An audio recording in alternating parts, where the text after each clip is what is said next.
ان کے شہری حقوق کو یقینی بناتی ہیں۔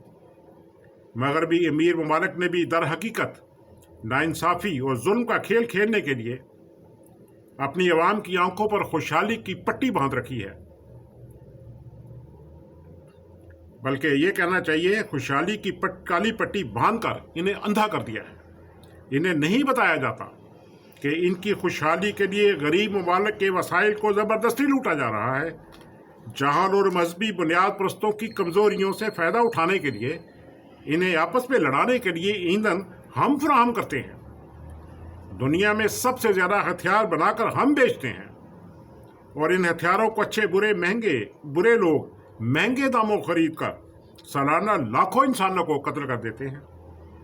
وہ ادویات جو آپ کو مفت فراہم کی جاتی ہیں ان کو دنیا میں مہنگے داموں فروخت کیا جاتا ہے، اور انہیں کسی بھی صورت میں ان دواؤں کے بنانے کا طریقہ نہیں بتایا جاتا۔ جنگ زدہ غریب اور جاہل اقوام کے قیمتی وسائل لوٹ کر انہیں خیرات دے کر ان سے ہمدردی اور انسانیت کا میڈل بٹورا جاتا ہے۔ وسائل لوٹنے کے ساتھ ساتھ ان وسائل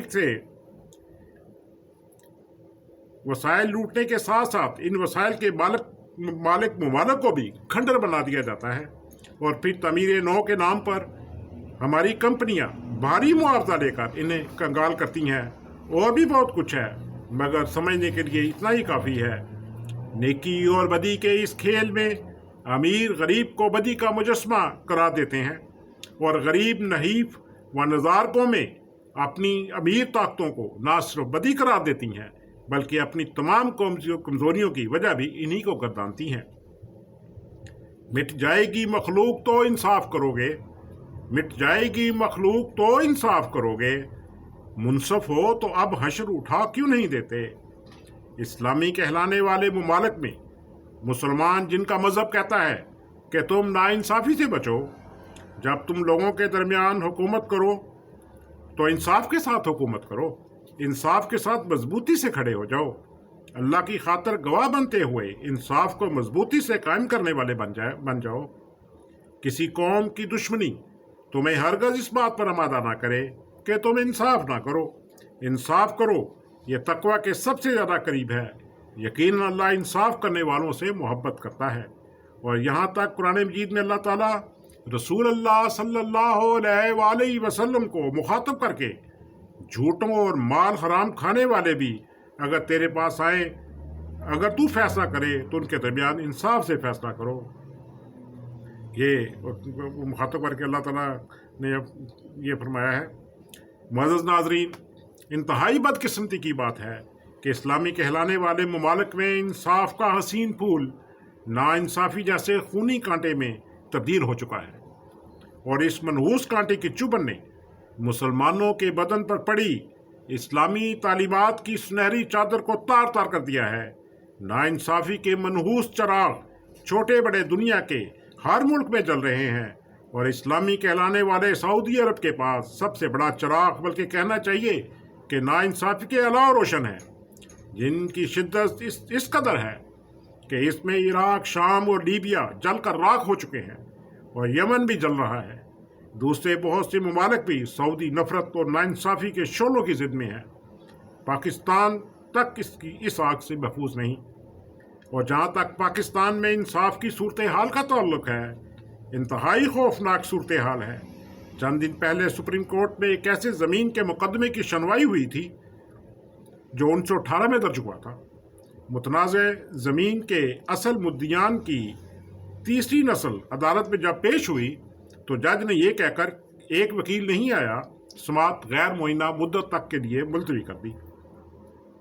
اس دن اس کیس کی 100ویں سالگرہ تھی، اور فلک نے یہ نظارہ دیکھا کہ دونوں فریق سپریم کورٹ کے لان میں اپنے کیس کے 100 سال مکمل ہونے پر کیک کاٹ رہے ہیں۔ پاکستان کی عدالتوں کے انصاف کا معیار انتہائی گرا ہوا اور قابل مذمت ہے۔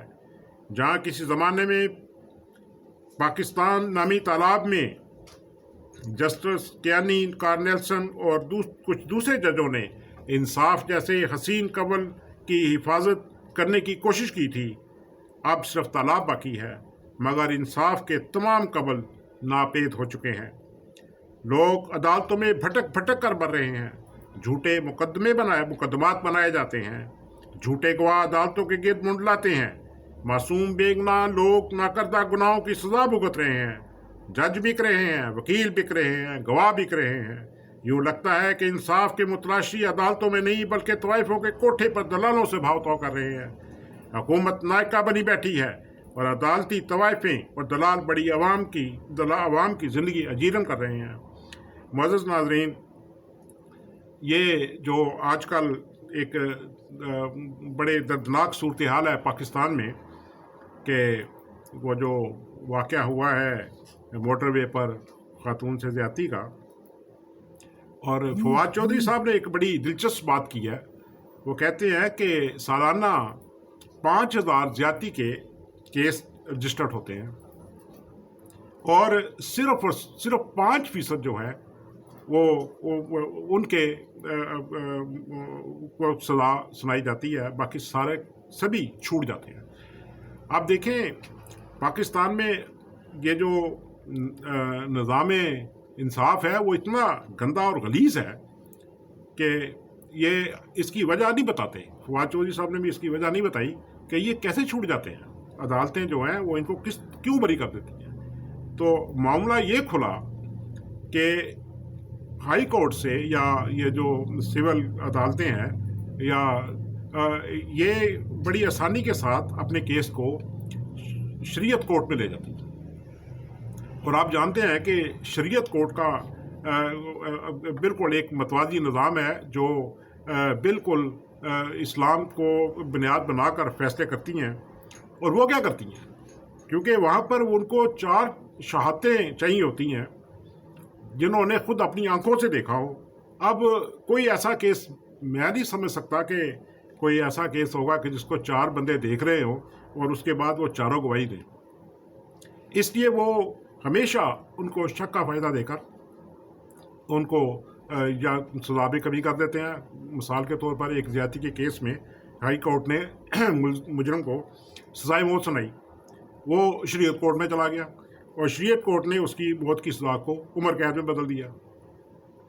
اور اسی طریقے کے ساتھ یہ ایک وہ چلتا رہتا ہے، اور ایک جو انصاف کا طالب ہوتا ہے وہ بھٹکتا ہی رہتا ہے شریعت کورٹ میں، ہائی کورٹ میں، سیشن کورٹ میں، اور پھر آخر کار یہ سپریم کورٹ میں جاتے ہیں، اور سپریم کورٹ میں جا کر بھی وہی ہوتا ہے، کیونکہ وہاں تک کیس پہنچتے پہنچتے اس قدر خراب ہو چکا ہوتا ہے کہ شہادتوں کے معیار بدل جاتے ہیں، اور جس کے نتیجے میں جھوٹے گواہ بے شمار شامل ہو جاتے ہیں، جس کی وجہ سے وہ کیس بظاہر بالکل گھڑا ہوا لگتا ہے اور بڑی آسانی کے ساتھ مجرم چھوٹ جاتے ہیں۔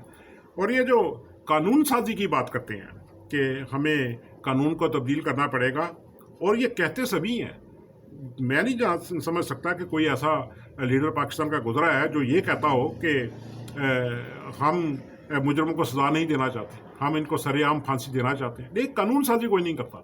آپ دیکھیں پچھلے 2 دنوں میں غالباً 8 بل پیش ہوئے پارلیمنٹ کے اندر، اور سبھی پاس ہو گئے، اور حکومت نے مطلوبہ تعداد پوری کر کے ان کو پاس کروا دیا۔ اس کی وجہ صرف یہ تھی، ان کو جلد بازی اس لیے تھی کہ ان کی وہ جو گرے لسٹ میں ہے کہیں وہ بلیک لسٹ نہ ہو جائے، اس کو کرنے کے لیے مطمئن کرنے کے لیے انہوں نے جلدی قانون سازی کر لی، جو جب ان کے اپنے پاؤں پر کلہاڑی لگنے والی ہوتی ہے تو وہ اس کے مطابق یہ فیصلے کرتے ہیں۔ ان کا سب سے بڑا مطالبہ یہ تھا کہ مدرسوں کو کنٹرول میں لیا جائے، ان کی رجسٹریشن کی جائے، اور ان کا آمد خرچ کا سارا حساب جو ہے وہ کیا جائے۔ اب نئے بل کی روح سے یہ سب ممکن ہوگا کہ مدارس جو ہے وہ اپنے سارے آمد اور خرچ کا حساب جو ہے وہ حکومت کو دیں گے۔ یہ بھی کاغذی کارروائی ہے، ورنہ یہ ناممکن ہے کہ مولوی ان کو اپنا حساب کتاب دیں گے۔ اور اس کے لیے بھی اگر قانون سازی کر دی جاتی، جو ہمارے محترم وزیر اعظم صاحب نے کہا ہے کہ ایسے زیادتی کرنے والے، اجتماعی زیادتی کرنے والے مجرموں کو نامرد بنا دیا جائے، تو ایک بل یہ بھی لے آتے۔ اگر وہ بل پاس ہو جاتا وہ قانون بن جاتا، اور قانون بن جاتا تو جو اگلے اس واقعے کے بعد 5 دن کے اندر جو درجنوں کیس نئے ہوئے ہیں شاید وہ بچ جاتے، اور اس کے بعد آنے والے جو سینکڑوں کیس ہیں ہو سکتا ان بچیوں کو ان خواتین کو بچایا جا سکتا، ان بچوں کو بچایا جا سکتا، مگر یہ کبھی اس کو یہ تو کہہ دیا کہ ہم لانے والے ہیں. یہ بعض کام ایسے ہوتے ہیں جو فوری نوعیت کے ہوتے ہیں، ان کو فوری طور پر ان کے لیے قانون سازی ہونی چاہیے. اور ان درندے تو بہرحال یہ اس طرح کی حرکتیں نہیں کرتے، ان کو کچھ اور ہی نام دینا چاہیے جو اس قسم کی بڑی رذیل قسم کی حرکات کرتے ہیں، اور ان کو عبرت کا نشانہ بننا چاہیے. اگر قانون اس وقت قوانین اتنے زیادہ ہیں کہ انسان حیران رہ جاتا ہے کہ یہ مجرم چھوٹ کیوں جاتے ہیں. اب ایک ملک کے اندر اگر دو تین عدالتوں کے نظام ہوں گے، ایک طرف شریعت کورٹ ہے، ایک طرف نظریاتی کونسل ہے، ادھر سپریم کورٹ ہے، نیچے سیشن کورٹ ہے، درمیان میں ہائی کورٹ ہے، اور یہ سارے اتنا لمبا پروسیجر ہے یہ والا کہ ایک انصاف ملتے بندے جو ہے وہ اس دنیا سے چلے جاتے ہیں. ابھی آج ہی کا واقعہ ہے کہ ایک بچی اپنے والد کے ساتھ، ایک جو بااثر شخص تھا اس نے اس بچی کے ساتھ زیادتی کی، اور وہ باپ بیٹی تھانے میں جاتے رہے اور ان کو بھیجا جاتا رہا. کوئی کہہ رہا ہے یہ ہمارا علاقہ نہیں ہے، اور کوئی کہہ رہا ہے کہ ہمارے افسران جو ہیں وہ جب آئیں گے تو وہ آپ سے بات کریں گے. اور بچی بیچاری 2-4 دن میں ہی اس قدر بد دل ہو گئی کہ اس نے جب آخری دفعہ اسے گھر بھیج دیا گیا تو اس نے خودکشی کر لی. اب وہ بچی اس دنیا سے چلی گئی. اب وہ ایک دم اٹھنے کے بعد محرر کو گرفتار کر لیا، اس کو وہ سارے کے سارے بڑی آسانی سے چھوٹ جائیں گے. ایک بچی جان سے چلی گئی. اگر اب وہاں پر ان کو FIR درج کرنی چاہیے تھی اور فوری طور پر مجرموں کو پکڑنا چاہیے تھا، مگر انہوں نے FIR لکھتے ہوئے اتنی دیر کر دی کہ اس بچی کو اپنی جان سے جانا پڑا. تو یہ مختلف قسم کے حالات ہیں، یہ باتیں بہت زیادہ ہو رہی ہیں. ابھی یہ گرم کیس ہے، کچھ دنوں کے بعد یہ بھی ختم ہو جائے گا، اور یہ جو بااثر افراد ہیں یہ اس طرح کے قوانین بننے نہیں دیں گے.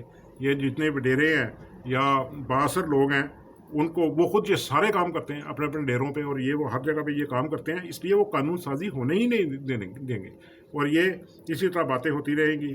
اور اس وقت قانون کی جو حالت ہے وہ میں آخر میں ایک شعر کی صورت میں آپ کی خدمت میں پیش کر کے اجازت چاہوں گا. بڑی بولی جو لگائے اس کا ہے، بڑی بولی جو لگائے اس کا ہے، طوائف ہوا جسے قانون کہتے ہیں. معزز ناظرین، اسی کے ساتھ میں اجازت چاہتا ہوں. اللہ آپ کا حامی و ناصر ہو. اللہ حافظ.